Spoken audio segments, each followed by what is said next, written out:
And and it's so true. They choked. What can I say? They choked. And now you have the national media pundits who have been very surprised about how the Patriots have done, myself included. Very surprised that now all of a sudden we're frauds. Listen to Adam Schein from the Mad Dog Radio and his take. Ridiculous take at that. The F word is now officially applicable and in play when it comes to the New England Patriots. And I want to apologize in advance to everyone that I'm going to offend by using the F word. Fraud. The New England Patriots look fraudulent. Because now you could start talking about the schedule, the strength of schedule, the winning percentage for everyone that they've played. And now you could start talking about Josh Allen being the best quarterback who's on the planet, best quarterback who is going to be in the AFC postseason. And if you can go into New England and win, and you're down 21-0, then sky is the absolute limit here when it comes to the Buffalo Bills. And you can go into Denver, and you can go into Jacksonville. And there's a real shot now that Buffalo can win the division, which is crazy. And so now frauds, 30 minutes of football equals frauds. What am I missing?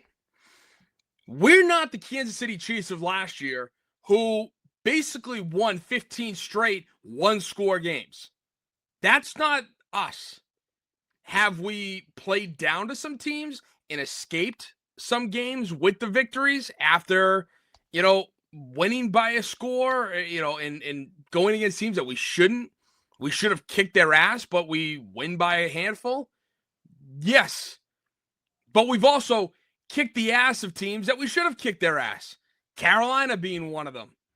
So now and don't forget, we were up 21-0 in the first half, 24-7 at halftime in Foxborough. So now 30 minutes of arguably bad football with a little bit of help from the refs now means that we're frauds.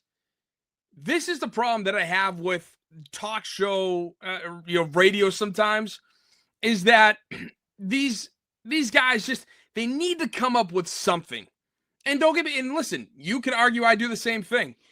But this idea that 30 minutes of football all of a sudden means that we're frauds is fraudulent in and of itself. Because we have won 10 straight football games in the NFL.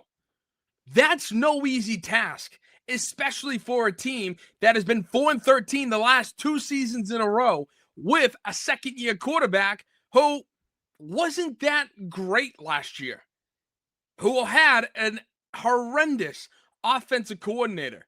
Did Alex Van Pelt help Drake May in his footwork and under center? Yes, that's not what I mean by offensive coordinator. I mean play calling and some of the other aspects of the OC position and how that team was playing on offense. But it just bothers me that one half of football all of a sudden means, oh, this team's trash. Nope, we can't take them seriously. The strength of schedule thing now matters. It's not like the previous 10.5 games, including the first half, means anything. Lest we forget, the Patriots were moving the ball at will against Buffalo's defense in the first half, going up 21-0 like that. And to all the Buffalo fans who want to say, yeah, well, you shouldn't have scored that first touchdown because of that booty catch. Okay. Do we get a little bit of help from one play helped us in the game from the refs? Great. Let's tally up all the plays that helped you. Not to mention, well, don't worry, we'll talk about that in a little bit. But not to mention the fact that, okay, you could argue that was or wasn't a catch, but also, where was Sean McDermott on that? He had every right to throw the challenge flag, just like Mike Vrabel did the very next drive on the Brandon Cooks almost catch. Right, Vrabel was right there throwing that flag out before they could do anything. Why didn't Sean McDermott do that? And you want to tell me, oh, well, he was waiting for the replay assist. You can wait for the replay assist, or you can proactively do it yourself. So don't use waiting as a sign of, oh, well, as a way of, as a get out of jail free card, blaming the refs when you could have thrown the challenge flag and made that replay assist go into overdrive and work for you. Now, if you want to argue with me, it wasn't a catch versus it was a catch, I don't care. The refs helped us out. You can see one of my tweets. I said, thank you to the refs. A thank you replay assists. Because I was talking about the Brandon Cooks thing, but I'm not dumb. Like, I'm going to call it like it is. So that's where I kind of draw the line with that. Sean McDermott wasn't paying attention in the opening drive of the game. And the Patriots, like I said, moved the ball at will against Buffalo. So to go into the second half and to answer, not even answer his question, he doesn't even pose a question, but no, the Patriots are not frauds. Just because they had a big lead at half and they blow it in the second half doesn't mean that they're frauds, especially with what they've done in the previous 10 games. Listen, I thought this team was going to win. I thought they were going to win 35-27. Again, high-scoring game. Turns out it was 35-31 Buffalo. And it's all right because I had us losing this game back in my way too early predictions. Like, I still am impressed with what this team has done. I'm still impressed with how they've played all season outside of the, week 1 and week 3, where not good. Otherwise, this team is not fraudulent. Now, is it a team that can make a deep playoff run? Yes, it is. And I say that because we were without Milton Williams yesterday. We were without Robert Spillane, who tried, but then did not suit up, which absolutely affected our defense in the second half. The wide receivers were non-existent. Stephon Diggs was double covered. Mac Hollins was the most targeted with 8 targets. Pop Douglas never saw the field, basically, except for a handful of plays. We and Drake May, while having a lot of time to throw, still was uncomfortable. You could tell it was his worst game. Or, hell, his worst half. He's had bad games, but that was his worst half.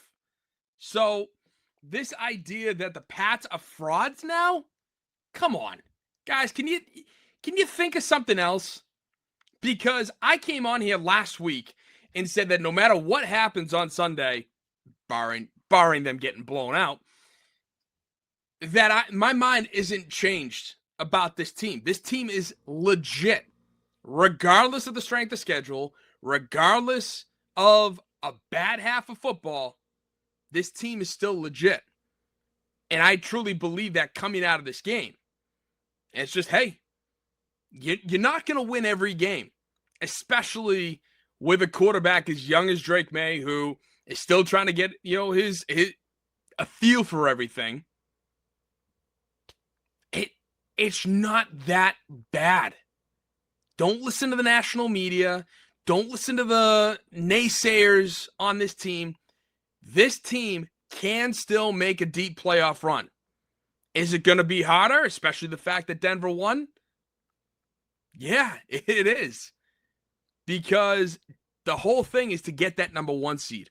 I think it's still attainable, but Denver's schedule just got easier, seeing how Patrick Mahomes is out with an ACL.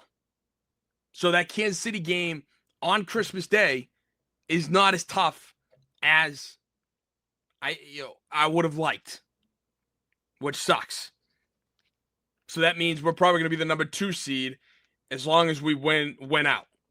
And I think we can. I absolutely think we can. So the whole fraud thing, ridiculous. Absolutely stupid. Just a hot take for no reason, basically, in my opinion. Or a hot take for a very bad reason. Not no reason, a bad reason. Because one half of football means the last 10 and a half games have been tracked or have been overrated. Please get out of here.